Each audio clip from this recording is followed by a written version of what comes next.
नमस्कार, मैं मीरा ज्ञान प्रकाश वार्ता में आपका स्वागत करती हूँ। गुरु को नमन करते हैं और आज की वार्ता शुरू करते हैं। आज के हमारी चर्चा का विषय है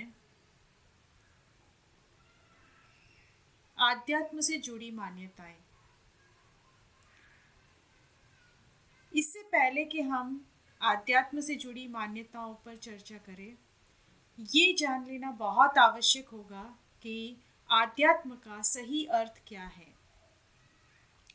आध्यात्म दो शब्दों की संधि से बना हुआ है और वो दो शब्द है आदि और आत्मा।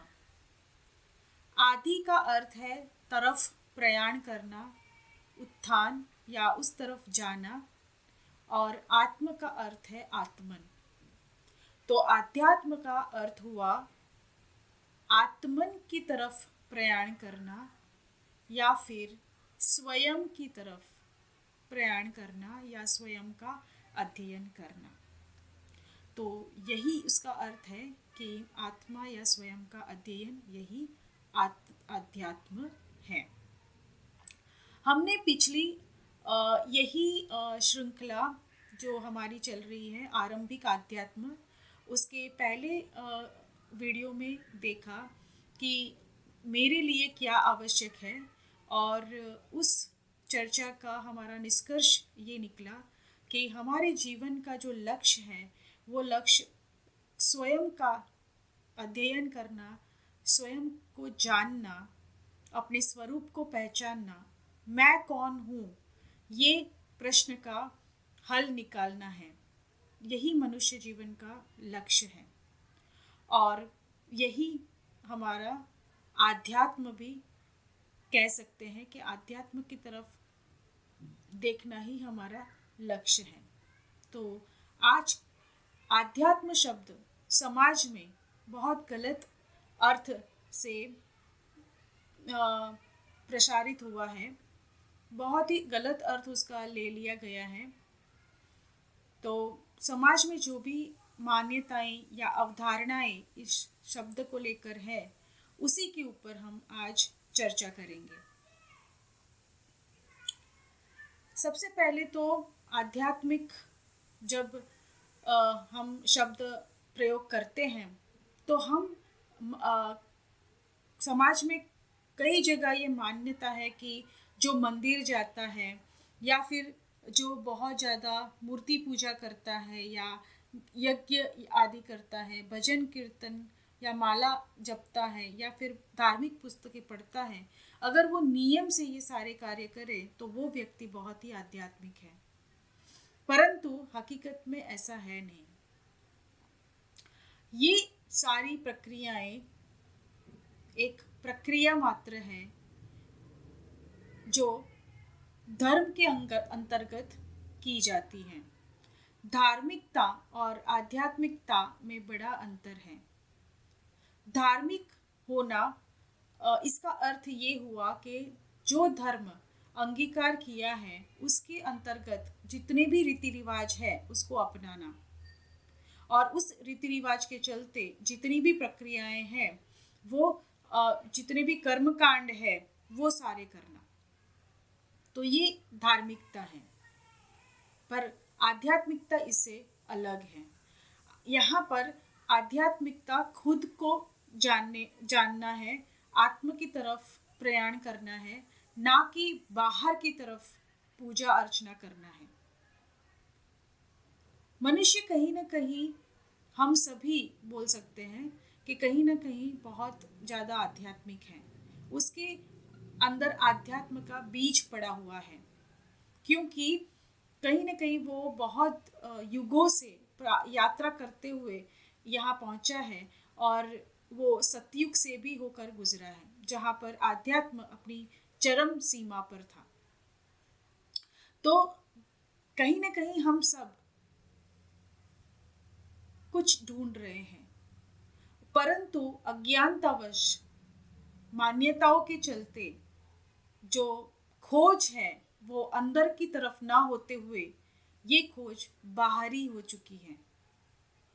और इसीलिए ये सारी प्रक्रियाओं में मनुष्य उलझ गया है। आज पूजा करते हुए भी मनुष्य का मन अपने भीतर न जाकर वहाँ पर वो अपनी इच्छा और वासनाओं की पूर्ति के लिए वो मंदिर भी जाता है और पूजा अर्चना भी करता है। उसके पूजा करने से पहले ही उसका ध्येय वो पहले ही बना देता है कि ये पूजा किसके लिए की जा रही है, और वही लक्ष्य को पूरा करने के लिए ये एक प्रक्रिया मात्र है जो वो करता है। पहले जो हमारे ऋषि मुनि थे, उन्होंने ये सारे जो संकेत थे वो समाज में रखे थे, ताकि वो संकेतों को देखकर हम अपने स्वरूप की तरफ मुड़ जाएं। कहीं पे कोई मूर्ति, कहीं पे कोई घंटी की आवाज़ या कोई भजन अगर कान पर पड़े, तो मनुष्य अपने स्वरूप को याद कर ले, अपने स्वरूप में स्थित हो जाए और वो अपने आध्यात्म की प्रगति शुरू करे। परंतु क्योंकि ये कलयुग है, तो यहाँ पर सभी मनुष्य ये संकेतों को मान्यतावश गलत समझकर एक प्रक्रिया मात्र जो धर्म के अंतर्गत होती है वही जान लिया है, और उन्हें लगता है कि भगवान कहीं बाहर है और ये सब करने से वो खुश हो जाते हैं और हमारी इच्छाएं पूरी हो जाएगी अपने आप ही। परंतु ऐसा है नहीं। क्या धार्मिक पुस्तकें पढ़ने से ज्ञान हो जाता है? गुरुजी तो हमेशा कहते हैं कि पुस्तकों में ज्ञान होता है, पुस्तकों से ज्ञान नहीं होता। ज्ञान होने के लिए पुस्तकों में क्या लिखा है वो सही अर्थ निकालने के लिए सही गुरु होने की आवश्यकता है। और माला जपने से या भजन कीर्तन करने से भी वो जो स्वयं की खोज है वो शुरू नहीं होती। हाँ, ये सारी ही वस्तुओं को हम एक संभावना समझ सकते हैं। संभावना है कि ये करते हुए मनुष्य अपने भीतर चला जाए और अपने स्वयं की खोज को शुरू कर दे, और वो खोज, वो तड़प इतनी तीव्र हो जाए कि वो आध्यात्म की चरम सीमा को पा सके। जैसे कि भजन करते करते मीराबाई कृष्णमय हो गए थे, पूजा करते करते वो कृष्णमय हो गए थे। तो ये संभावना जरूर है, परंतु यहाँ पर धार्मिकता का और रीति रिवाजों का आध्यात्मिकता से कोई लेना देना नहीं है। ये सिर्फ एक मान्यता भर है। और भी मान्यताएं समाज में है कि आध्यात्मिकता तभी संभव है जब कोई व्यक्ति संसार को त्याग दे, सन्यासी बन जाए, पहाड़ गुफा में जाकर साधना करे या एकांतवास में मौन में रहे। ये भी एक बहुत बड़ी मान्यता है। आध्यात्मिक जीवन जीने के लिए कोई वस्तु को त्यागने की आवश्यकता नहीं है। अष्टावक्र गीता में अष्टावक्र जी ने कहा था कि अगर मुक्ति चाहिए, अगर मोक्ष चाहिए, तो वस्तुओं को विष के समान छोड़ दो, विषयों को विष के समान छोड़ दो। तो मनुष्य ने उसका अर्थ गलत निकाल लिया और उन्होंने कहीं समाज को, कहीं घर को, अपनी पत्नी को, बच्चों को छोड़कर सन्यासी हो गए। क्या यही सच्चा त्याग था? क्या संसार को त्यागने से मन को त्याग सकते हैं? क्या पहाड़ गुफा में जाकर हम सच में एकांत में मौन में रह सकते हैं? क्योंकि संसार तो मन में है और पहाड़ गुफा में जाकर भी मन को तो नहीं त्यागा, मन तो साथ में ही है। तो आध्यात्मिक जीवन में जब हम उतरते हैं तो कुछ छोड़ना नहीं पड़ता, सब अपने आप छूट जाता है। जैसे गहरी निंद्रा में हाथ में पकड़ा हुआ रुमाल अपने आप ही छूट जाता है, वैसे जब हम आध्यात्मिक प्रगति करते जाते हैं वैसे विषय अपने आप ही छूट जाते हैं। फिर वो साधक संसार में रहते हुए भी संसारी नहीं है। वो साधक अपने समाज, अपने घर में रहते हुए भी सन्यासी है। वो भीड़ में रहते हुए भी अकेला है और वो सबके साथ बैठकर बातें करता हुआ भी मौन में है। तो आध्यात्मिकता एक आम सांसारिक व्यक्ति भी शुरू कर सकता है। उसके लिए कुछ भी त्यागने की आवश्यकता नहीं है, परंतु सांसारिक व्यक्ति और आध्यात्मिक व्यक्ति का जीवन बाहर से कुछ अलग नहीं है। दोनों का जीवन बाहर से तो एक जैसा ही है, परंतु अंतर भीतर से है। आध्यात्मिक व्यक्ति सिर्फ अनावश्यक वस्तुएं करना छोड़ देता है और वो अंदर से अलग होता है। तो यहाँ पर कुछ भी बनने की और कहीं जाने की आवश्यकता नहीं। तो ये भी एक बहुत बड़ी मान्यता है समाज में कि आध्यात्मिकता तभी संभव होगी जब हम ये सब करेंगे। और भी मान्यताएं हैं समाज में कि आध्यात्मिकता उन्हीं लोगों का अधिकार है जो ज्ञानी है, गुरु है, योगी है या सन्यासी है। आम व्यक्ति को ये लगता है कि आध्यात्म तो हमसे कोसों दूर है, हमारे लिए आध्यात्मिक जीवन संभव नहीं। ये तो गुरुओं के लिए और ज्ञानियों के लिए संभव है जो वेद, उपनिषद और पुराणों के ज्ञाता हैं। परंतु स्वयं का ज्ञान कोई पोथी में तो पढ़ा नहीं है। स्वयं को समझने के लिए कोई वेद पुराणों की आवश्यकता नहीं है।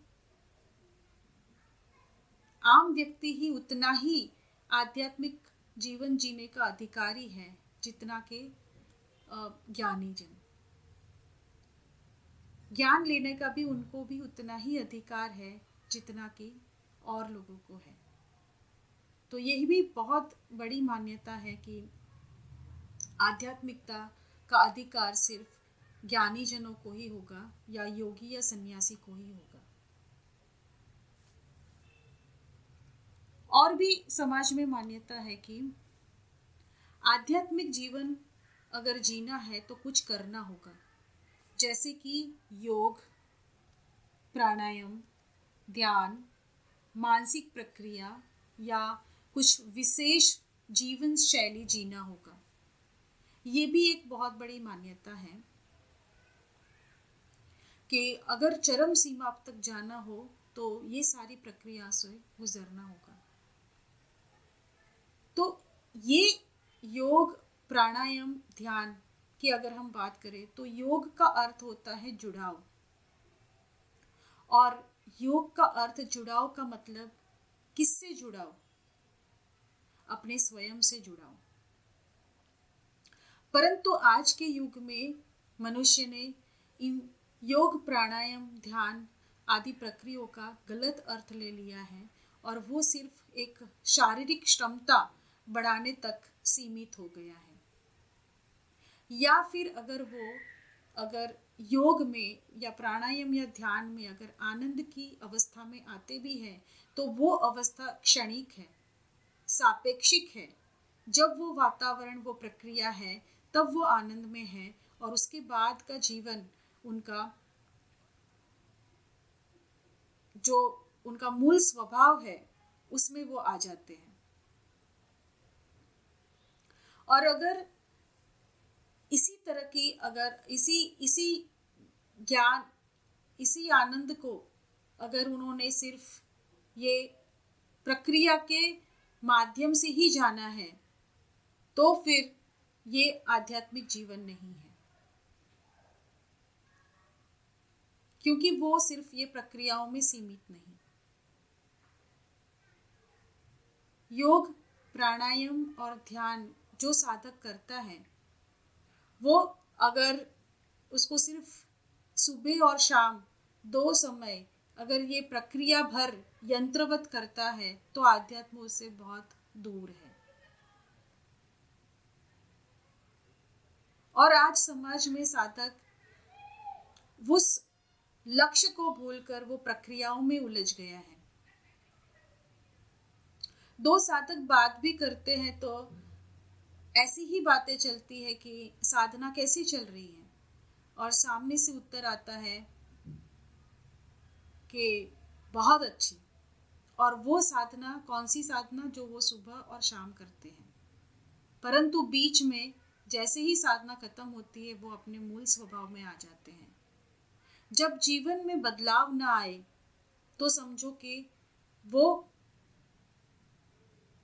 जो प्रक्रिया कर रहे हैं या जो वो साधना कर रहे हैं, वो सही साधना नहीं है, वो एक यंत्रवत एक प्रक्रिया मात्र है। जैसे हमने पहले भी बात की कि ये भी एक बहुत बड़ी संभावना है कि योग करते करते या प्राणायाम ध्यान करते करते या कुछ मानसिक जो प्रक्रिया कर रहे हैं, उससे वो मनुष्य अपने आध्यात्मिक लक्ष्य की तरफ चलना शुरू कर दे। ये एक संभावना है। परंतु आज इस कलयुग के समय में सही गुरु मिलना बहुत ही मुश्किल है, जो सही अर्थ में इस योग प्राणायाम ध्यान की साधना करवाए।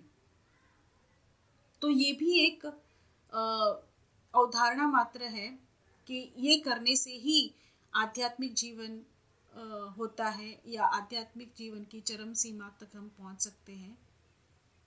अपने स्वरूप को जानने के लिए कोई प्रक्रिया की आवश्यकता नहीं। प्रक्रियाओं से दूर होके सरल, जितनी सरल प्रक्रिया में आते जाएंगे, उतना खुद से नजदीक होते जाएंगे। तो ये भी एक मान्यता है, जिसे हम संभावना कह सकते हैं, कि जिसे खुद को, स्वयं को जानने की तरफ मुड़ने की एक संभावना हो सकती है। एक और भी मान्यता है समाज में कि गुरु बना लेने से या गुरु दीक्षा ले लेने से भी आध्यात्म हमारे बहुत ही नज़दीक हो जाता है, और हम आध्यात्म पा लेते हैं अगर हमने गुरु बना लिया या गुरु दीक्षा ले ली। फिर हम जो भी जीवन जीते हैं वो आध्यात्मिक ही होगा। परंतु ये भी एक बहुत बड़ी मान्यता है। सबसे पहले तो अगर सही मार्ग चुना है और सही गुरु मिल भी जाते हैं, और गुरु ने अगर दीक्षा दी है, जैसे कि नाम दीक्षा, योग दीक्षा या क्रिया दीक्षा, तो हर दीक्षा के पीछे गुरु का कुछ उद्देश्य है। गुरु कुछ लक्ष्य देना चाहते हैं, परंतु शिष्य क्या उसको सही तरीके से लेते हैं? आज अगर गुरु वाक्यम सत्यम नहीं करते, और अगर हम बोलते हैं कि हमने गुरु बनाए हैं, तो ये बात सही नहीं है।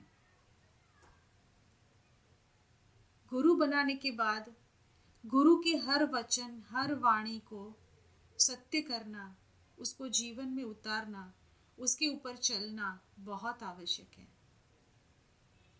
परंतु उससे भी पहले वो जो बात कहना चाहते हैं, जो करवाना चाहते हैं, जो सिखाना चाहते हैं, उसको सही तरीके से सीखना, करना भी उतना ही आवश्यक है। आज व्यक्ति दीक्षा तो ले लेते हैं, परंतु उसको जिस भाव से और जिस लक्ष्य से करने के लिए बोला है वैसा नहीं होता है, और वो दीक्षा, वो कर्म भी एक यंत्रवत कर्म ही बन जाता है। तो ऐसा भी नहीं है कि गुरु बना लेने से या दीक्षा लेने से हमारा आध्यात्मिक जीवन शुरू हो जाएगा या फिर हम उस लक्ष्य को पा लेंगे, परंतु साधक का उतना ही कर्तव्य है कि वो गुरु ने जो बोला है उसको खरा करे, उसको अपने जीवन में उतारे। तो ये भी एक धारणा और मान्यता है।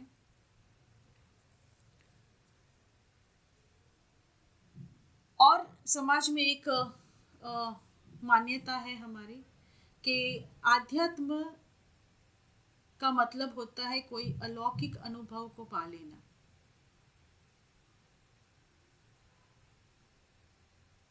अनुभव कितना भी अलौकिक हो, वो आखिर में अनुभव ही है।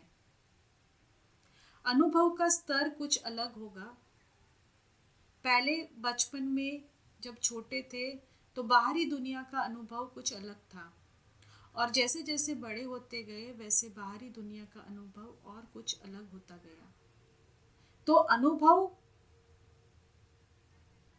अलौकिक है तो भी इसका मतलब ये नहीं है कि वो आध्यात्मिक है। आध्यात्मिकता अपने स्वयं की खोज, आप अंदर से कैसे हैं उसके विषय में है, ना कि अनुभव को पाने के लिए है। तो आज समाज में आध्यात्मिकता का गलत अर्थ लेकर लोग अनुभव के पीछे पड़ जाते हैं, ना कि स्वयं की खोज के पीछे।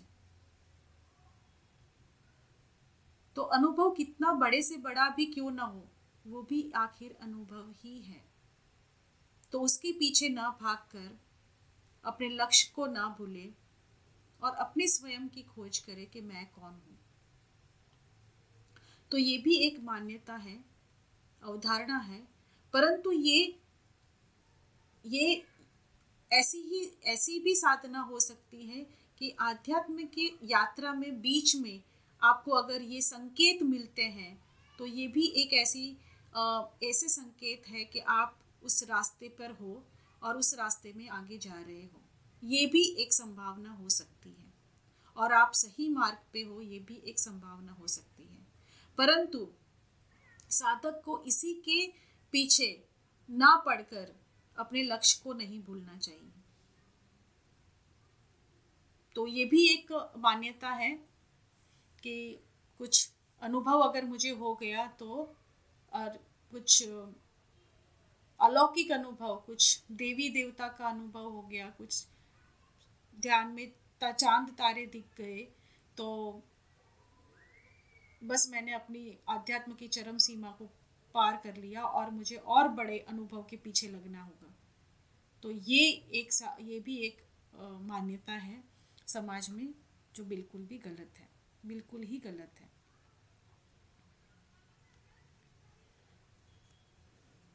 और भी मान्यता है समाज में कि आध्यात्मिक जीवन को नियम से जो जीते हैं,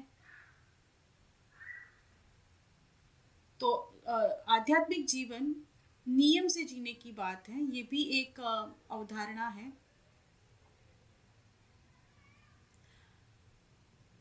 क्योंकि जिस व्यक्ति ने अपने आप की खोज कर ली वो किसी नियम से बंधा नहीं है, वो तो बंधनों से मुक्त है। तो यहाँ पर वो जितना बंधनों से मुक्त है उतना ही वो नियम से भी चलने वाला व्यक्ति होगा। तो ये कोई नियम से चलने की बात नहीं है, या फिर आध्यात्म कोई प्रक्रिया से सिद्धियां प्राप्त करने की प्रक्रिया भी नहीं है। बहुत सारी मान्यताएं समाज में चलती हैं कि अगर सिद्धियां मिल गई तो आध्यात्मिक जीवन सफल हो गया। परंतु ये सिद्धियां भी, कितनी भी बड़ी सिद्धि क्यों ना हो, वो भी एक तरीके का अनुभव ही लेकर आएगी। तो मनुष्य को सिद्धियों के पीछे ना पड़कर अपने स्वयं की खोज के पीछे लगना होगा। ये भी समाज में बहुत बड़ी मान्यता है कि जितनी बड़ी सिद्धि उतना बड़ा आध्यात्मिक व्यक्ति, जो गलत है। तो यहाँ पर भी मान्यता है मनुष्य में, जो बहुत ही गलत है। तो हमने बहुत सारी मान्यता जो समाज में आध्यात्म शब्द के संदर्भ में है, उसके ऊपर चर्चा की। तो आध्यात्म किसी भी धर्म, संप्रदाय, दर्शन, प्रक्रिया या मत के बारे में नहीं है। ये आपके अंदर के बारे में है कि आप अंदर से कैसे हैं। ये आध्यात्मिकता है। अगर आपने अपने अंदर के तत्व को जान लिया और आप देखेंगे कि बाहर भी वही तत्व है, मेरा और बाकी सभी कण का तत्व अलग नहीं है, जो मैं हूं वही सामने है और वही कण कण में है, हर जगह है। तो ये आध्यात्म का सही अर्थ है। तो आध्यात्म के सही अर्थ को जाने और अपने सही लक्ष्य को पाने के लिए उस तरफ प्रयाण करें, स्वयं का अध्ययन करें। मुझे सुनने के लिए बहुत बहुत धन्यवाद। हम आज की चर्चा यहीं पर समाप्त करेंगे। अगले वीडियो में हम देखेंगे कि आध्यात्म का सही अर्थ क्या है। तो मुझसे जुड़ने के लिए धन्यवाद। नमस्कार।